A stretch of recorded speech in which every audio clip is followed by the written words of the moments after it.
You want to move your life forward in the most positive way using astrology?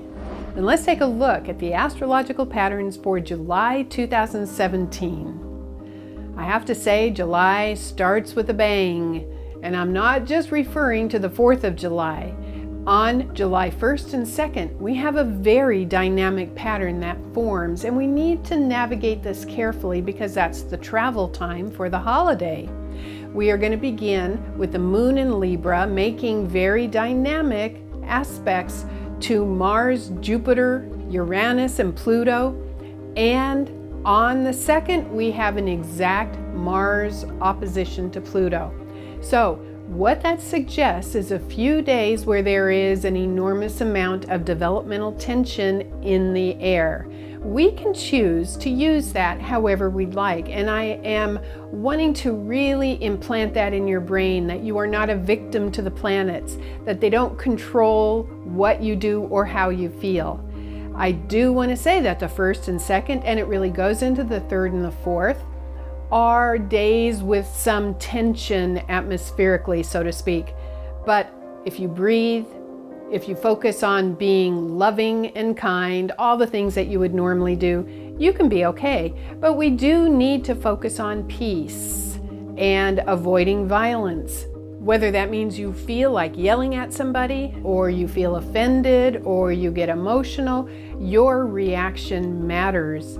Everybody's reaction matters. So take charge of your state of mind in those first 4 or 5 days of July. On July 5th and 6th, the inner planets change signs.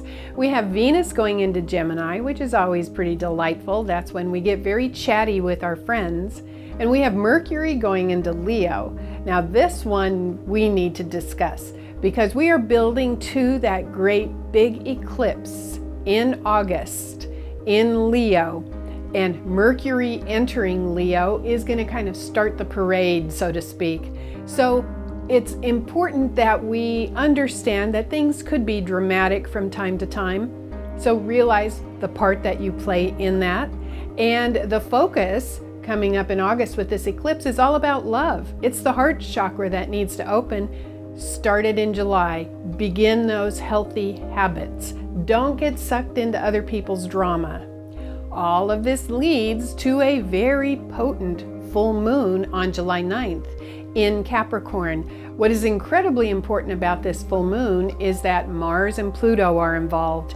And again, this relays some intensity, some pressure.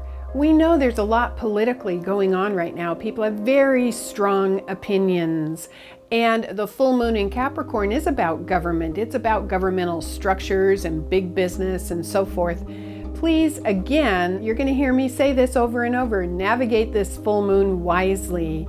Do something that is practical. The best way to use the full moon on the 9th is to be efficient, ambitious, successful, move something forward, get some work done, channel all of that energy into achievement personally, and don't worry about everybody else. Let them take care of their own needs while you do what's right for you. And then from July 15th through the 21st, we have a very dynamic period. I know, more dynamic energy. What's going to be taking place is on the 15th and 16th, the moon will be in Aries.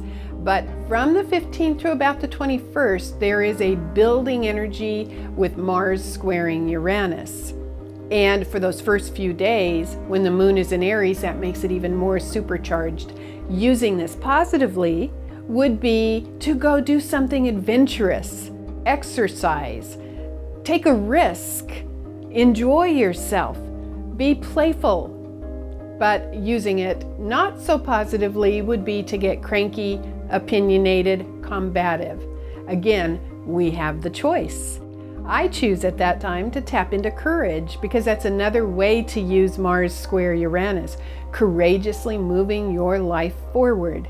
But again, the theme for the month is make a choice. And now we get to the really fun part of the month.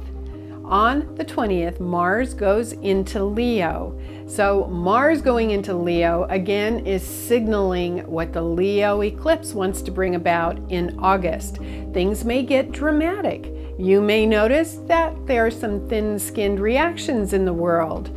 Once again, as I always say, just monitor your own behavior, focus on your heart chakra, and really focus on loving unconditionally as best as you can. On the 23rd, we have a very powerful new moon, and Mars is involved with it. I'll be talking more about that in my next new moon video. But I have to say, we are all going to be challenged to a new level of love or to drama. Do you want to have histrionics? Do you want to be thin-skinned? Or do you want to open that heart chakra and really step into loving authority? And then, lastly, on the 25th of July, we have Mercury entering Virgo, and it will turn retrograde in Virgo in August. So it's going to spend a long time in that sign. Mercury in Virgo can be very analytical, precise, detailed, and correct, but it can also be very critical. How do you choose to use this?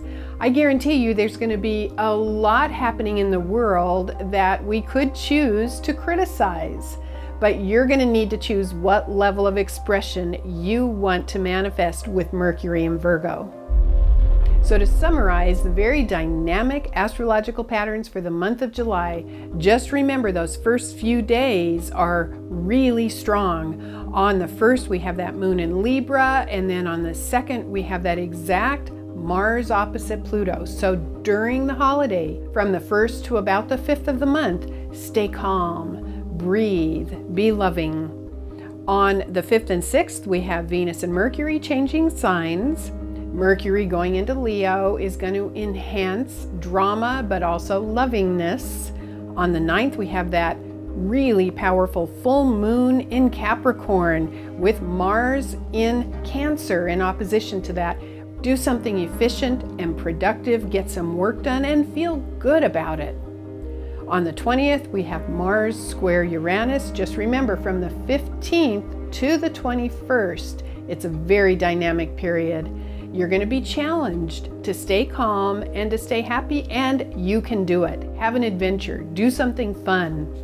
And then on the 20th, we have Mars entering Leo and joining with that new moon on the 23rd. All that Leo drama energy is unfolding, preparing us for the eclipse that takes place in August. And then on the 25th, we have Mercury entering Virgo, and it's going to stay in that sign all of August while it goes retrograde. Without a doubt, July is powerful, it's intense, it's sparky, it's electric. You are up to the task of taking this to the highest level, of manifesting the most beautiful parts of all of these astrological patterns. You can do it, but you probably will have to work hard. It will take some effort, and definitely it will take choice. Thank you. I'm Kathy Rose.